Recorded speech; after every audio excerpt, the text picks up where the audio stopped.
Είναι ηθική, αλήθεια, ρόδοτε, πολιτική.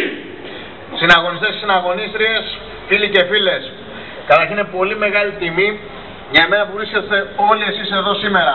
Είστε εδώ για να διατρανώσετε την ελληνικότητα της Μακεδονίας. Είχα σκοπό να κάνω μια σύντομη αναφορά σε ό,τι αφορά το μακεδονικό ζήτημα. Βέβαια τη δόξα εντός εισαγωγικών μου την έκλεψε ο συναγωνιστής ο Κωνσταντίνος ο Νομικός, που έκανε μια από τις καλύτερες ομιλίες που έχω ακούσει ποτέ για το μακεδονικό ζήτημα, και σας παρακαλώ πολύ ένα θερμό χειροκρότημα ακόμα μια φορά για τον εκλεκτό συναγωνιστή. Τώρα εγώ θα αναφερθώ σε μια επέτειο εντός εισαγωγικών που είναι πραγματικά μαύρη και θλιβερή.